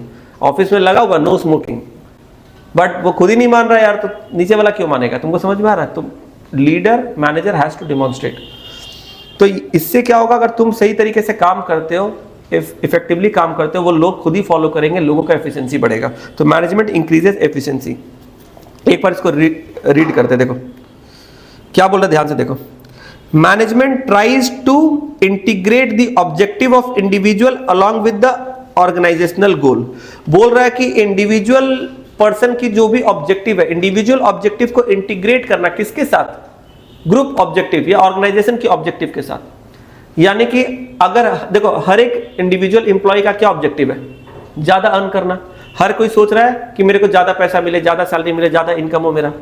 लेकिन एज अ मैनेजर आपको बताना पड़ेगा कि देखो, आप चाहोगे कि आपको सैलरी ज्यादा मिले, तो सिर्फ आपके चाहने से, आपके सोचने से तो पैसे आपको ज्यादा मिलेंगे नहीं। पैसे आपको ज्यादा तब मिलेंगे जब पैसे कंपनी ज्यादा कमाएगी, और कंपनी पैसे तब कमाएगी जब आप डेडिकेटेड होकर अपना 100% दोगे, अपना एफर्ट दोगे। तो अगर आप अच्छे से काम करते हो, आप अच्छे से डेडिकेटेड होकर परफॉर्म करते हो, कंपनी धीरे धीरे अच्छा परफॉर्म करेगी, कंपनी ग्रो करेगी। कंपनी ग्रो करेगी तो आपका भी ग्रोथ होगा, because you are a part of company. तो पहले आप सोचो कि मेरे को बिजनेस को कैसे बढ़ाना है। बिजनेस अगर बढ़ेगा तो बिजनेस के साथ जितने लोग जुड़े हैं वो लोग का भी प्रोग्रेस होगा। तो इंडिविजुअल इंटरेस्ट को ऑर्गेनाइजेशनल इंटरेस्ट के साथ तुमको मर्ज कर देना है, इंटीग्रेट कर देना है। इसी को बोलते हैं integration of individual goal to organizational goal. और ये कौन कर सकता है? एक मैनेजर ही कर सकता है, जिसके अंदर मैनेजमेंट स्किल है वही कर सकता है। समझ में आया? और ये बहुत इंपॉर्टेंट है। साइकोलॉजिकल इंपैक्ट भी होता है। कभी पॉलिटिक्स में नोटिस किया कैसे लोगों को लेकर चला जाता है? एक स्लोगन निकाला एक पार्टी ने, सबका साथ सबका विकास। अब वो ग्राउंड पे होता नहीं होता, that's a different thing, that's a matter of debate, that's a matter of subjective opinion. कोई बोलता हाँ, कोई बोलता ना, मैं उस पर नहीं जा रहा हूँ। मेरे बोलने का मतलब है, एक स्लोगन निकाला गया, सबका साथ सबका विकास। इससे लोगों में मैसेज क्या पहुँच रहा है? इससे मैसेज ये पहुँच रहा है कि हम वो लोग हैं जो सभी का विकास चाहते हैं, सभी की उन्नति चाहते हैं, सबका साथ हम लोग देना चाहते हैं। हम लोग किसी एक पंथ, एक रिलीजन, एक कास्ट, एक कम्युनिटी के लिए नहीं है, हम लोग सभी के लिए हैं। समझ में आ रहा है? ये जो मैसेज है, ये जो स्लोगन है ना, ये माइंड में, साइकोलॉजी पे इंपैक्ट करता है। तो ये जो जितनी भी कंपनीज होती है, ये लोग जो स्लोगन बनाते हैं, टैगलाइन बनाते हैं, ऐसे नहीं बनाते, इसके पीछे बहुत रिसर्च होता है। जैसे नोकिया, कनेक्टिंग पीपल, है ना। इसी तरह से और बहुत सारे कंपनी का बहुत अच्छा तुम लोग देखते होगे ऐसा स्लोगन रहता है। तो ये सब ना माइंड में एक स्ट्राइक करता है। चलो, मैनेजमेंट इंक्रीजेस एफिशिएंसी। क्या बोल रहा है देखो, managers try to reduce the cost and improve productivity with minimum wastage of resources. देखो, हमेशा कोई भी मैनेजर क्या चाहेगा, सिर्फ काम होना ही इंपॉर्टेंट नहीं है, आपको ये देखना पड़ेगा कि जितने बजट फ्रेंडली तरीके से, कॉस्ट इफेक्टिव तरीके से आप काम कर सको, वो ज्यादा इंपॉर्टेंट है। यानी कि रिड्यूसेस द कॉस्ट, कॉस्ट को आप कोशिश करो कि जितना कम कर सको उतना अच्छा। लेकिन हाँ, कॉस्ट कटिंग करने के चक्कर में क्वालिटी कॉम्प्रोमाइज नहीं करना है। You have to do cost cutting with maintaining the due quality, मतलब क्वालिटी को भी मेंटेन करना अपने जगह पे और कॉस्ट को भी मिनिमाइज करना है। तो ये कौन कर सकता है? जिसके अंदर मैनेजरियल स्किल होगा। तो क्या बोल रहा है, managers try to reduce the cost and improve productivity with minimum wastage of resources. Organization के रिसोर्स को बिना वेस्ट किए या बहुत कम जितना ज़रूरी है, मिनिमम वेस्टेज के साथ आप अगर चीज़ों को कर सकते हो तो आप अच्छे मैनेजर हो। सर, आपको जो एक मैसेज आया ना जिसमें आप यस क्लिक कर रहे हो, हाँ, उसको क्लिक करने के बाद ये गायब हो रहा है, उसको यस ना क्लिक करके जो दूसरा ऑप्शन है वो इफेक्ट आएगा। ठीक है, ठीक है, चलो देखो, management creates dynamic organization. Business environment हमेशा क्या है, कुछ ना कुछ चीजें बदल रही है, इसके साथ साथ ऑर्गेनाइजेशन में भी जो रिक्विजिट चेंजेस है वो आपको लानी पड़ेगी according to the changing business environment. और ये कौन कर सकता है, मैनेजमेंट यानी कि मैनेजर। पढ़ते हैं थोड़ा। Organizations have to survive in a dynamic environment, so managers keep making changes in the organization to match the environmental changes. Business की दुनिया में लगातार चीजें बदल रही है, अलग अलग टेक्नोलॉजी आ रहे हैं, अलग अलग तरह की चीजें आ रही है, लोगों के डिमांड, नीड सब कुछ बदल रही है, टेस्ट एंड प्रेफरेंसेस में चेंज आ रहा है। तो ये सारी चीजें आपको ऑब्जर्व करते रहनी है और जो भी चीजें बदल रही है उसके हिसाब से आपको अपने बिजनेस के अंदर मैनेजमेंट के स्टाइल में भी चेंज करना है। समझ में आ रहा है? जैसे बिजनेस एनवायरनमेंट बदल रहा है, बिजनेस भी तो बिजनेस एनवायरनमेंट के अंदर ही तो काम कर रहा है ना, वो भी तो इफेक्ट हो रहा है ना। तो इसीलिए according to the changing business environment you have to change the management of the organization, you have to change the policy of the company, जो भी रिक्वायर्ड है वो आपको चेंज करना पड़ेगा। ठीक है। Management helps in achieving personal goal. Personal goal मतलब हर एक एम्प्लॉय के खुद के जो अपने पर्सनल गोल है कि मेरा एक अच्छा इनकम हो, मैं अच्छे लाइफस्टाइल को जीऊँ, या जो भी है, मेरे को एक रिटायरमेंट के बाद भी मेरे को लाइफ में सिक्योरिटी रहे। मतलब ऐसा नहीं कि मेरा रिटायरमेंट के बाद मेरा लाइफ इनसिक्योर हो गया, ऐसा नहीं। तो हर एक का अपना अपना क्या है, पर्सनल नीड है। तो एक अच्छा मैनेजर जो होता है वो पर्सनल ऑब्जेक्टिव को भी फुलफिल करने में हेल्प करता है। तो क्या बोल रहा है, N efficient manager is one, देखना ध्यान से, N efficient manager is one who brings maximum prosperity for employer as well as employees।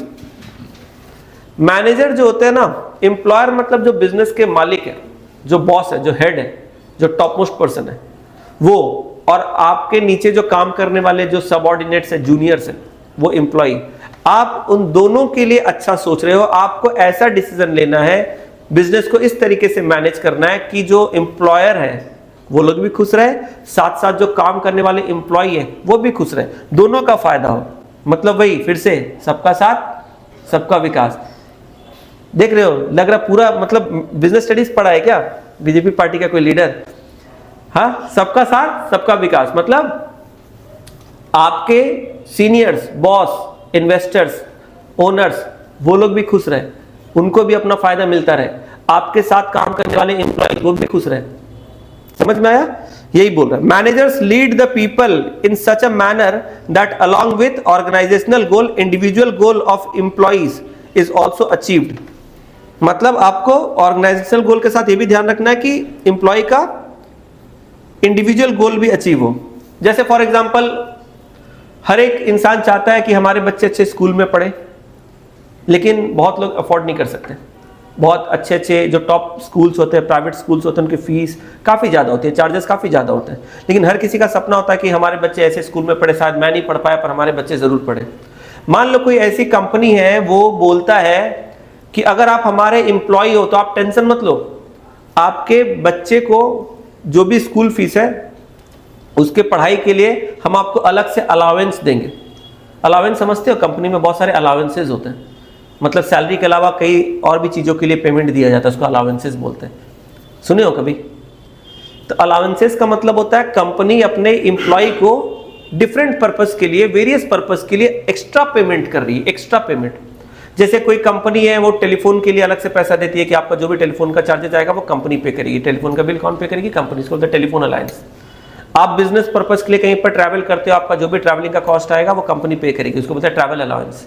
कई तरह के अलाउंसेस होते हैं, मतलब आपको सैलरी के अलावा अलग से एक्स्ट्रा पैसे कंपनी देगी फॉर वेरियस पर्पसेस, इसको अलाउंस बोलते हैं। इसी में से एक होता है चिल्ड्रन एजुकेशन अलाउंस। सुने हो? चिल्ड्रन एजुकेशन अलाउंस का मतलब होता है कि कंपनी अपने एम्प्लॉय को बोलती है कि आपके बच्चों के पढ़ाई के लिए हम अलग से आपको पैसे देंगे, आप अच्छे से अच्छे स्कूल में उसे डालो। ठीक है, तो हो सकता है आपको कंपनी की तरफ से अच्छे खासे पैसे मिल रहे हैं जिससे आप जैसे स्कूल में चाह रहे हो वैसे स्कूल में आप अपने बच्चे को पढ़ा सको। बहुत सारी कंपनी तो ऐसी होती है जो बोलती है कि आपको टेंशन नहीं लेना, आपका बच्चे का पढ़ाई का पूरा खर्चा हम ही उठा लेंगे। जैसे मान लो बिरला ग्रुप के खुद के कई सारे स्कूल्स और कॉलेजेस हैं, है ना, जैसे कोलकाता में ही है कई सारे स्कूल्स कॉलेजेस।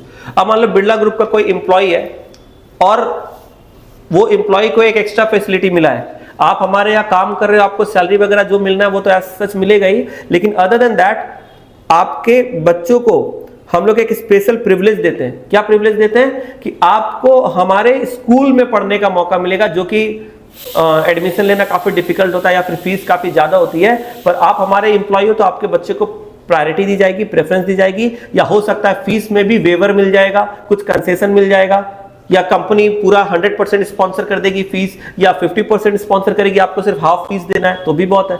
तो जहां मान लो किसी स्कूल का फीस है मान लो 8,000 रुपया 10,000 रुपया, वो आपको 50% बेयर करना है, 50% कंपनी दे रही है। तो इससे एम्प्लॉय का पर्सनल गोल अचीव हो रहा है कि नहीं? हर एम्प्लॉय चाह रहा है कि यार मेरा बच्चा अच्छे स्कूल में पढ़े। कोई एम्प्लॉय है वो नॉर्मली मान लो किसी अच्छे बिरला स्कूल में नहीं पढ़ा पा रहा है कि भाई इतना फीस नहीं है मेरे पास देने के लिए, लेकिन कंपनी बोल रहा है ठीक है कोई बात नहीं, आधा कंपनी दे देगी, आप आधा दे दो। एम्प्लॉय हाँ आधा मेरे बजट में आ रहा है। तो कंपनी एम्प्लॉय का जो पर्सनल ऑब्जेक्टिव है, पर्सनल इंटरेस्ट है, वो फुलफिल हो गया, कंपनी ने उसको कंसीडर किया, समझा। बहुत सारी कंपनी बोलती है कि आपका हम इंश्योरेंस भी करा देंगे, आप बीमार पड़ोगे आपको टेंशन नहीं लेना, आपका मेडिकल इंश्योरेंस कंपनी की तरफ से हो जाएगा, आप बीमार पड़ोगे आपके ट्रीटमेंट का जो भी खर्चा आएगा वो इंश्योरेंस कंपनी दे देगी, और इंश्योरेंस का प्रीमियम भी कंपनी भर देगी। ऐसा सुने हो तुम लोग? बहुत सारे लोग जो जॉब करते हैं उनका कंपनी की तरफ से इंश्योरेंस होता है।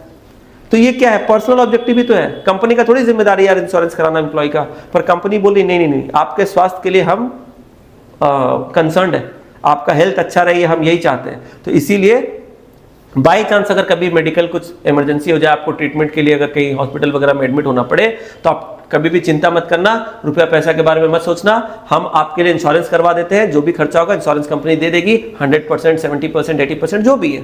तो आपका बर्डन काफी कम हो गया, और इंश्योरेंस का प्रीमियम भी आपको नहीं देना, वह कंपनी की तरफ से हो जाएगा। जाओ, आपके बच्चों का पढ़ाई का भी स्पॉन्सर कर दिए, 50% कुछ अलाउंस दे दिया, या फिर डिस्काउंट कर दिए, वेवर कर दिए। अलग अलग तरीके से बहुत सारी चीजें कंपनी अपने एम्प्लॉय के लिए करती है।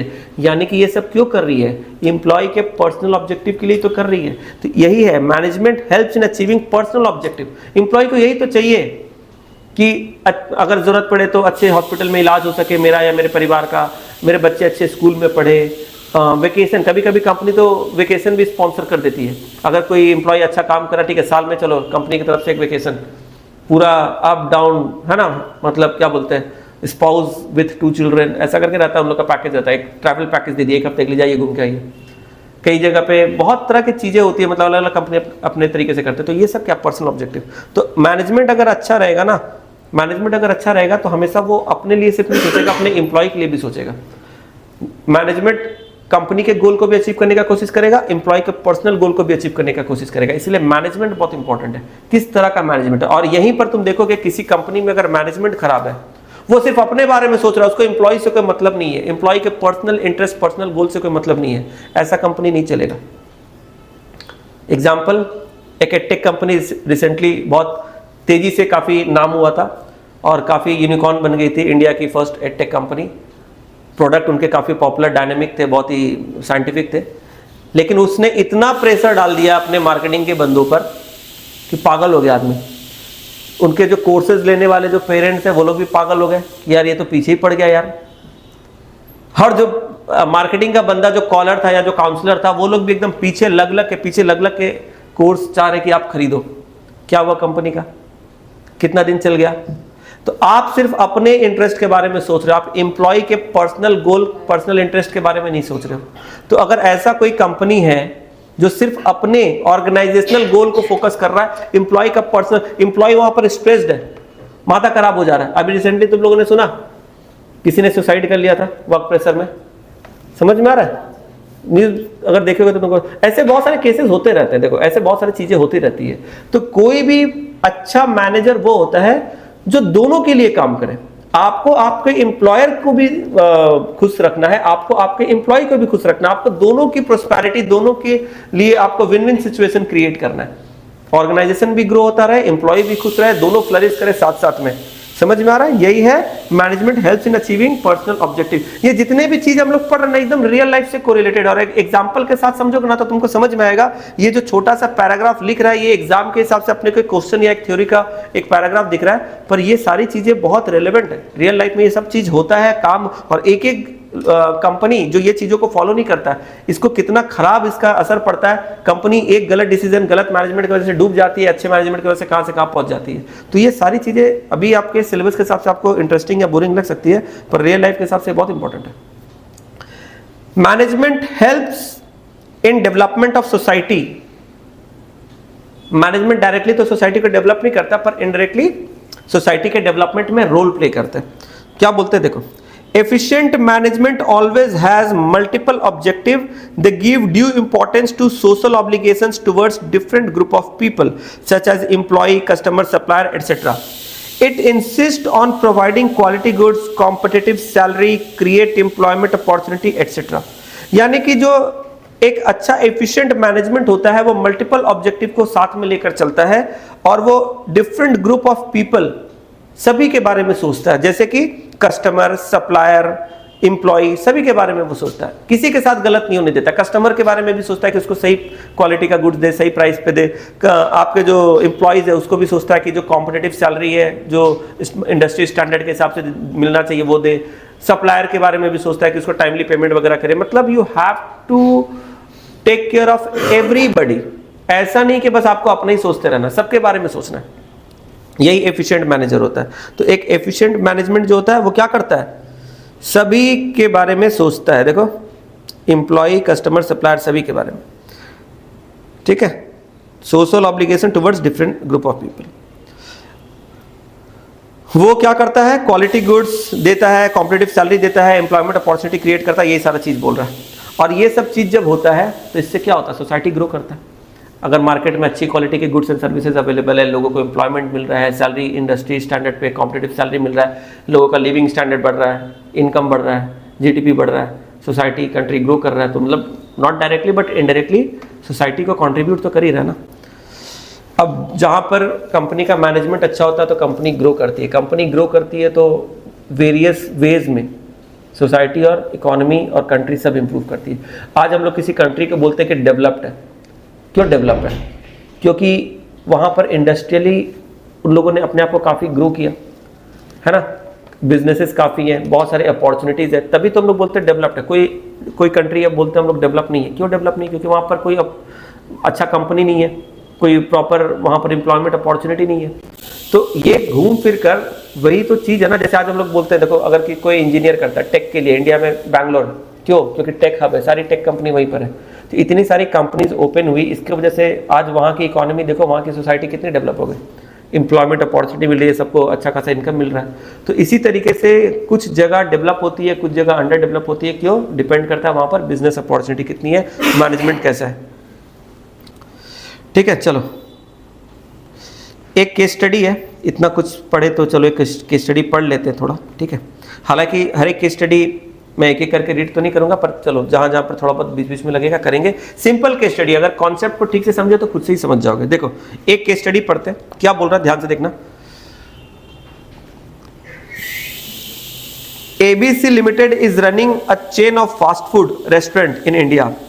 कोई एक कंपनी है ABC लिमिटेड, वो फास्ट फूड के चेन स्टोर यानी मल्टीपल जो आउटलेट्स होते हैं वो रन कर रही है। जैसे तुम्हारा वाव मोमो वगैरह होता है ना, तो ये क्या चेन स्टोर है, मल्टीपल स्टोर है उसके। तो ABC limited is running a chain of fast food restaurant in India. The business was flourishing but over last 2 years they observed that the revenue and profit is declining। बोल रहा है वैसे तो company का business ठीक चल रहा है, फ्लरिश कर रहा है, काफी सारे नए आउटलेट्स खुल रहे हैं, बिजनेस अपने लेवल पे ठीक ग्रो कर रहा है, लेकिन पिछले 2 सालों में ये ऑब्जर्व किया गया कि कंपनी के जो रेवेन्यू और प्रॉफिट है वो घट रही है। रेवेन्यू का मतलब होता है बेसिकली जो इनकम है, सेल्स है, और प्रॉफिट मतलब अल्टीमेट प्रॉफिट जो है ये घट रही है। The management observed that with the entry of new fast food chain from across the world, the people are shifting to these restaurants, so the management planned to add new variety of food items in their menu. For that they sent their efficient employees abroad for training and imported machines to maintain the quality of food.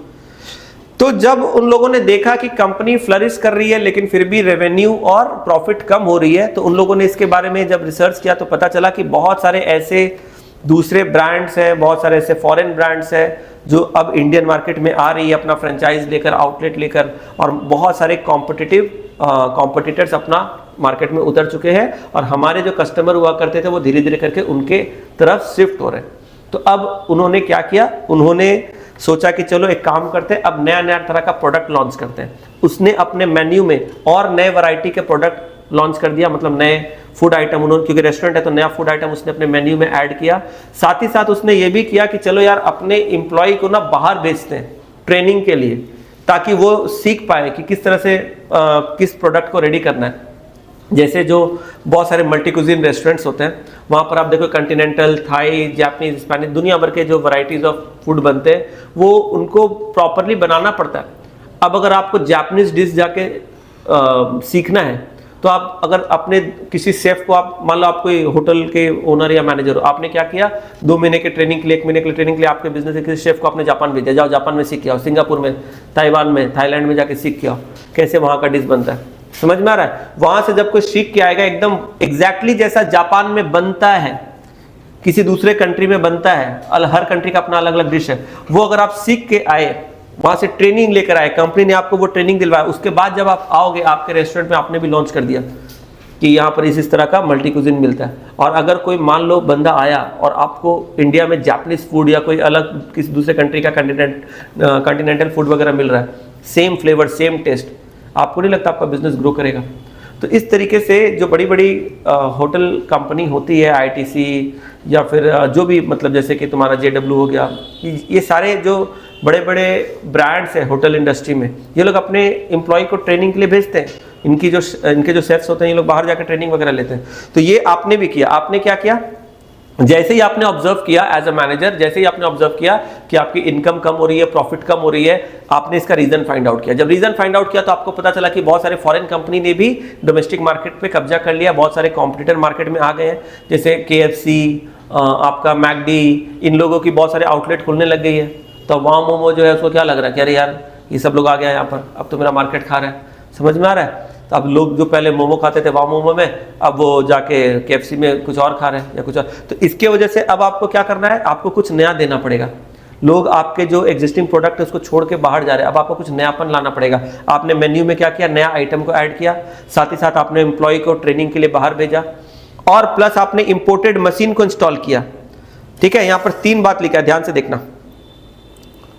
Management plan to add new variety of food items in their menu. Management ने क्या किया, new variety of food item को add किया। 1 minute,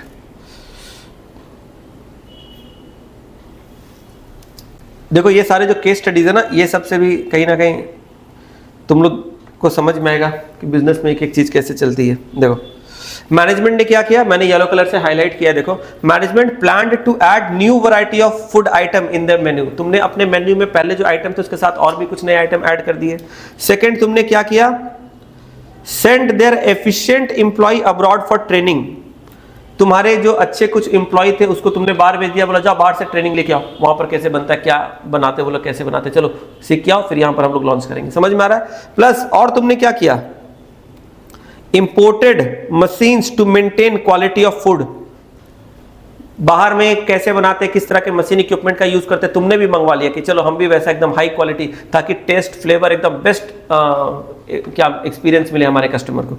ये तुमने किया। आगे क्या बोल रहा है देखो, company make sure only fresh food is served to their customer, so at night they distribute leftover food in nearby slum area. तुमने ये इंश्योर किया कि किसी भी कस्टमर को हम लोग कोई पुराना बासी खाना नहीं देंगे। बहुत सारे रेस्टोरेंट में क्या होता है, अगर दिन भर का जो भी खाना बच गया या जो भी रॉ मटेरियल इंग्रेडिएंट अगर वो बच जाते हैं तो वो लोग क्या करते हैं, उसको स्टोर करके नेक्स्ट डे चलाते हैं। तुमने बोला नहीं, हम लोग एकदम कस्टमर को बेस्ट क्वालिटी का फूड देंगे, फ्रेश। कोई भी बासी खाना पहले का बना हुआ हम सर्व नहीं करेंगे अपने कस्टमर को, ताकि कस्टमर को बेस्ट एक्सपीरियंस मिले। और इन केस अगर कोई खाना बच जाता है, पूरे दिन भर काम होने के बाद किचन में कुछ ना कुछ बचेगा, रेस्टोरेंट है, तो उसको हम लोग अगल बगल के जो नियर बाई में जो बस्ती है, जो झुग्गी झोपड़ी है, वहाँ गरीब लोगों के जो है उनको हम लोग डिस्ट्रीब्यूट कर देंगे। आगे क्या बोला जा रहा है? To increase profit margin the supervisors take special care that there is minimum wastage and maximum utilization of resources. अब प्रॉफिट मार्जिन को बढ़ाने के लिए क्या डिसाइड किया गया कि जो सुपरवाइजर है, मतलब जो होटल को सुपरवाइज कर रहे हैं, उनको यह ध्यान देना है कि रिसोर्सेज का वेस्टेज एकदम कम से कम हो और बेस्ट पॉसिबल यूटिलाइजेशन हो। यानी कि आपको रिसोर्स को प्रॉपर्ली यूटिलाइज करना है, वेस्टेज कम से कम होने देना है। समझ में आ रहा है? वेस्टेज कम से कम होने देना। ये किसका काम है? सुपरवाइजर, मतलब जो स्टोर कीपर होता है ना, जो देख रहा है क्या है नहीं है, सुपरवाइज कर रहा है। अब ये पूरा का पूरा एक केस स्टडी जैसा एक पूरा पैसेज बना के दिया। लास्ट में क्या बोल रहा है देखो तो, identify the 3 points of importance from the above para by quoting lines। अभी हम लोग इस केस स्टडी के जस्ट पहले हम लोग क्या पढ़े बोलो? इंपॉर्टेंस ऑफ मैनेजमेंट पढ़े, कि मैनेजमेंट क्यों इंपॉर्टेंट है, उसका क्या इंपॉर्टेंस है, यही पढ़े। उसी से रिलेटेड यहां पर एक केस स्टडी बताया। अब बताओ, ये जो पैसेज है, अभी चलो क्वेश्चन में बाद में जाते हैं, ये जो केस स्टडी है, ये जो पैसेज है तुमने पढ़ा, इससे पढ़ के तुमको लगा कि इस कंपनी का एबीसी लिमिटेड का जो मैनेजमेंट है वो एफिशिएंट है, या तुमको लग रहा है कि इनएफिशिएंट है? क्या लग रहा है? एफिशिएंट है। क्यों? क्योंकि ये कैजुअल नहीं बैठा हुआ है, ये देख रहा है कंपनी का कि प्रॉफिट कम हो रहा है, रेवेन्यू कम हो रहा है, तो हाथ में हाथ धरे बैठा हुआ नहीं है। ये फटाफट देख रहा है कि अरे कंपनी का प्रॉफिट कम हो रहा है, इनकम कम हो रहा है, क्या बात है भाई, चलो उसका रीजन फाइंड आउट करते हैं। मार्केट को रिसर्च किया, रीजन फाइंड आउट किया, फिर फटाफट रिमीडियल स्टेप ले रहा है कि अच्छा क्या प्रॉब्लम है, अच्छा फॉरेन कॉम्पिटिटर आ गया मार्केट में, चलो हम लोग अपना प्रोडक्ट लाइन बढ़ाते हैं, नया नया प्रोडक्ट लॉन्च करते हैं, मेन्यू में एक्स्ट्रा आइटम ऐड करते हैं, चलो अपने एम्प्लॉय को बाहर में ट्रेनिंग देते हैं, नया नया मशीन को इंपोर्ट करते हैं। इसका मतलब मैनेजर जो बहुत ही थॉटफुल है, बहुत ही एफिशिएंट है, सोच रहा है, बहुत ही डेडिकेटेड है, कमिटेड है। साथ ही साथ रिसोर्स का वेस्टेज ना हो, प्रॉपर यूटिलाइजेशन, उसके लिए सुपरवाइजर को पूरा बोला गया है। कस्टमर को बेस्ट एक्सपीरियंस मिले, इसके लिए उसको फ्रेश फूड सर्व करना है, और जो बचा हुआ खाना है वो वेस्टेज ना हो, उसको डस्टबिन में नहीं फेंक रहे, बल्कि किसी के पेट में चला जाए, कोई इसको खा ले, इसके लिए लोगों को बांट दे रहे, वो जो गरीब लोग जो आसपास के स्लम एरिया में रहते हैं उनको बांट दे रहे बचा हुआ खाना।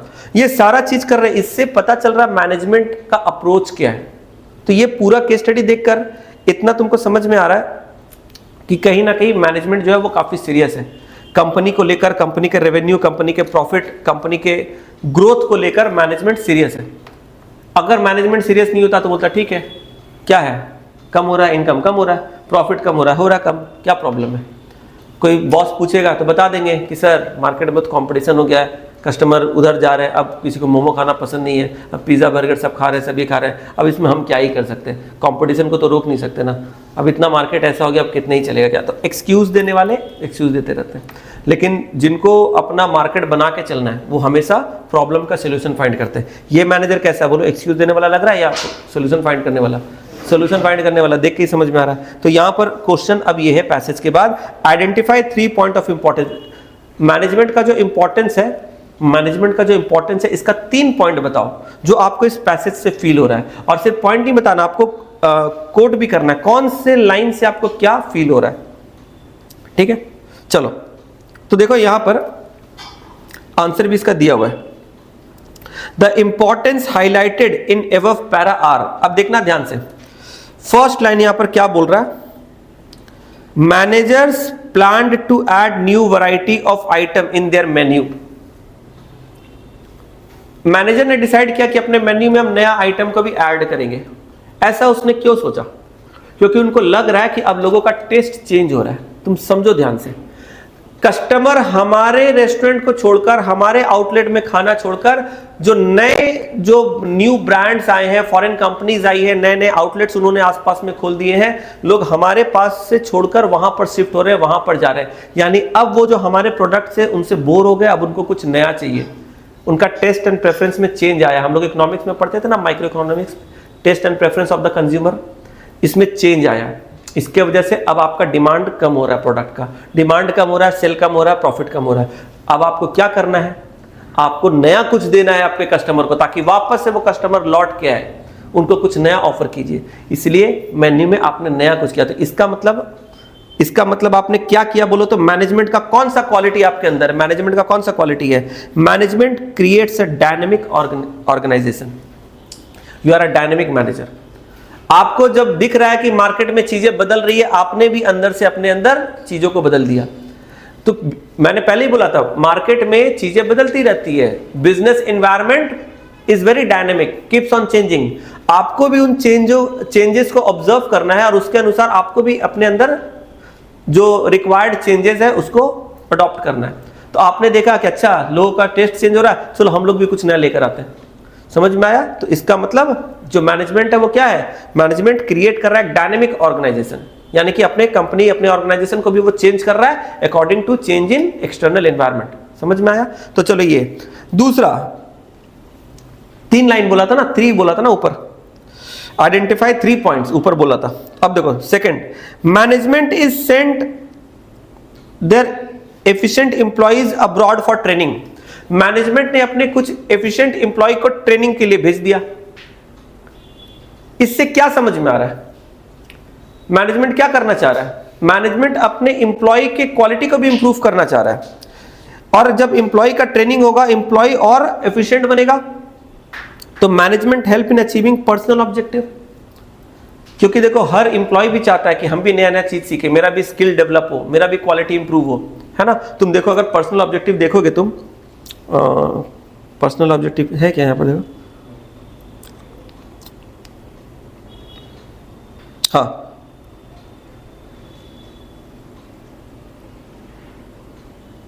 इसमें ट्रेनिंग वगैरह दिया है क्या?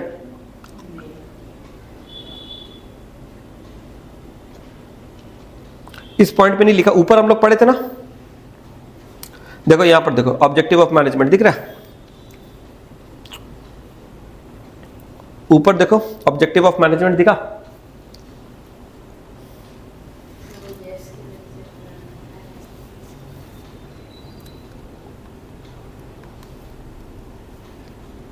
देखो इस चार्ट में देखो, पर्सनल ऑब्जेक्टिव दिख रहा है, यहां पर दिख रहा है ट्रेनिंग एंड डेवलपमेंट। यानी कि हर एक एम्प्लॉय क्या चाहता है, उसकी पर्सनल इच्छा क्या होती है, पर्सनल ऑब्जेक्टिव उनका क्या होता है? अच्छा सैलरी मिले, अच्छा वर्किंग एनवायरनमेंट मिले, अच्छा वर्किंग कंडीशन मिले, plus time to time skill को अपग्रेड करने के लिए ट्रेनिंग मिले, वोकेशनल ट्रेनिंग मिले, जिससे हम अपने नॉलेज, अपने स्किल, अपने काम को और इम्प्रूव कर सकें। समझ में आ रहा? तो ट्रेनिंग और डेवलपमेंट क्या है? ये पर्सनल ऑब्जेक्टिव का पार्ट है, ट्रेनिंग डेवलपमेंट। तो यहाँ पर जो इसने अब्रॉड भेजा अपने एफिशिएंट एम्प्लॉय को, इसने अब्रॉड भेजा किस लिए? ट्रेनिंग लेने के लिए। ये किसका पार्ट है बोलो?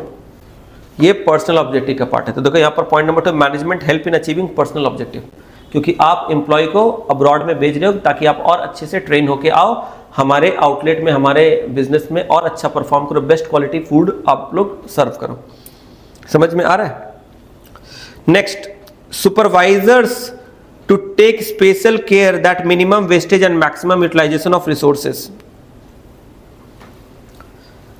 आपने क्या बोला कि वेस्टेज जितना कम हो सके उतना कम करेंगे और रिसोर्सेज को बेस्ट पॉसिबल मैनर में यूज करेंगे, यानी ऑप्टिमम यूटिलाइजेशन करेंगे। तो आप रिसोर्स को लेकर बहुत ही कॉन्शियस हो, बहुत ही कंसर्न हो कि रिसोर्स का वेस्ट नहीं होना चाहिए, best utilization, proper utilization of resources होना चाहिए। इसका मतलब आप क्या कर रहे हो? देखो इसका मतलब मैनेजमेंट इंक्रीजेस एफिशिएंसी। हम लोग स्टार्टिंग में पढ़े थे ना, इफेक्टिवनेस और एफिशिएंसी। तो एफिशिएंसी का मतलब क्या था, याद है तुम लोगों को? एफिशिएंसी का मतलब था रिसोर्स का ऑप्टिमम यूटिलाइजेशन, जितना कम से कम खर्च में, कॉस्ट इफेक्टिव मैनर में और बेस्ट रिसोर्स को यूटिलाइज करके हम लोग अगर कोई काम करते हैं, कम से कम खर्चे में, कॉस्ट इफेक्टिव तरीके से, बजट फ्रेंडली तरीके से रिसोर्सेज को बेस्ट यूटिलाइज करके हम लोग कोई काम करते हैं, तो हम लोग उसको बोलते हैं एफिशिएंटली काम किए। तो एफिशिएंट वर्क का मतलब क्या होता है? If you have done something efficiently, it means you have done it in a very cost effective manner, you have done it by doing optimum utilization of resources। तो efficient word का मतलब management में यही होता है। समझ में आ रहा है? कॉस्ट इफेक्टिव और ऑप्टिमम यूटिलाइजेशन ऑफ रिसोर्सेज। तो अगर तुमने ये किया, इसका मतलब मैनेजमेंट इंक्रीजेस एफिशिएंसी। समझ में आ रहा है? तो इसी तरीके से यहां पर 3 लाइन इसने कोट किया, तुम्हें भी केस स्टडी को पढ़ के ऑब्जर्व करना पड़ेगा। और क्या, और इसमें कुछ तुम लोग को दिख रहा है क्या?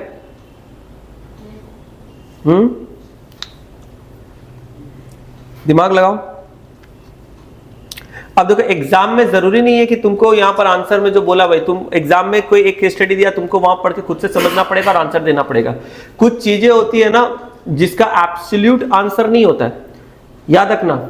समझ में आ रहा? मैं एक case study is a situation, पहले समझो। अब बहुत सारे बच्चे लोग बोलते सर केस स्टडी का आंसर कैसे दे? केस स्टडी का कोई डिफाइंड स्पेसिफिक आंसर नहीं होता है। Case study is a situation, और सिचुएशन में कैसे डील करना है it depends upon person to person, it varies. In the same situation और इन अ क्या बोलते हैं, similar kind of situation, different people in a behaves in a different manner. Similar kind of situation में अलग अलग लोग अलग अलग तरीके से बिहेव करते हैं। तो तुम्हें एक केस स्टडी दिया गया, मतलब तुमको एक सिनेरियो बता रहा है, एक सिचुएशन बता रहा है कि ऐसा एक सिचुएशन चल रहा है। अब इसमें तुमको क्या करना है, क्वेश्चन पूछा जा रहा है, तो उस सिचुएशन को पढ़ के जो क्वेश्चन है उसके लिए तुम्हारे दिमाग में कुछ आंसर आ सकता है, किसी और स्टूडेंट के दिमाग में कुछ और आंसर आ सकता है, बट जो भी तुम बोलोगे उसको तुमको जस्टिफाई करना पड़ेगा लॉजिकली। मतलब उसका कुछ आंसर, ऐसा नहीं कि कुछ भी आंसर आ रहा है दिमाग में, अच्छा केस स्टडी का तो कुछ भी आंसर हो सकता है, कुछ भी बना के लिख सकते हैं, 10 बच्चा 10 तरीके से लिख सकता है, तो चलो कुछ भी लिख देते हैं, ऐसा नहीं है। यस, केस स्टडी के मल्टीपल ऑप्शंस हो सकते हैं, अलग अलग स्टूडेंट अपने अपने दिमाग से अलग अलग आंसर दे सकता है, कोई इसका डिफाइंड स्पेसिफिक आंसर नहीं है। समझ में आया? मैंने यहाँ पर जो 3 आंसर यहाँ पर बुक में लिखा है, इसके अलावा भी कोई बच्चा कुछ और भी सोच सकता है, लेकिन आप जो भी लिखो, जो भी कोट करो, उसके पीछे आपको जस्टिफाई भी करना होगा। जैसे मान लो यहाँ पर ये लिख दिया, जैसे समझने के लिए बता रहे हैं कि they distribute leftover food in slum area. Leftover food को वो स्लम एरिया में डिस्ट्रीब्यूट कर रहा है, इसका मतलब ये भी सोशल ऑब्जेक्टिव है।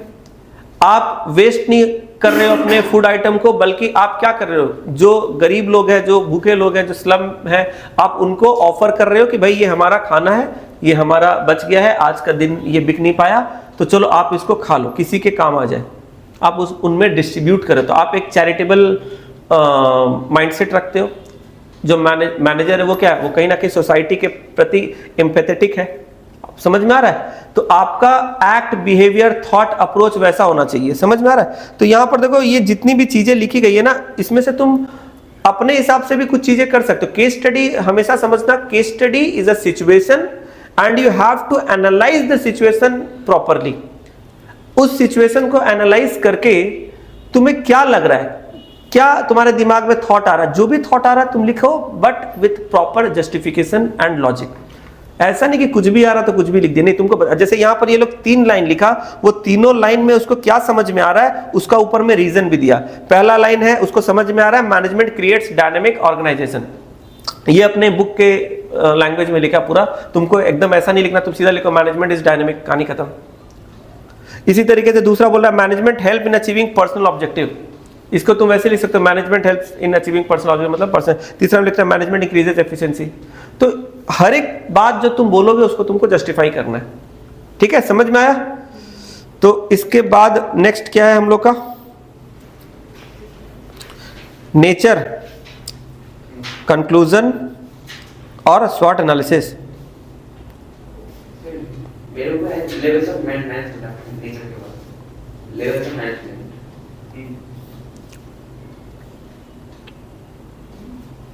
ठीक है, जो भी है अगले दिन कंटिन्यू करेंगे हम लोग। बिजनेस स्टडीज एक बार में ज्यादा पढ़ोगे नींद आएगा। ठीक है, चलो क्लास को एंड करते हैं। Thank you so much, bye bye, take care.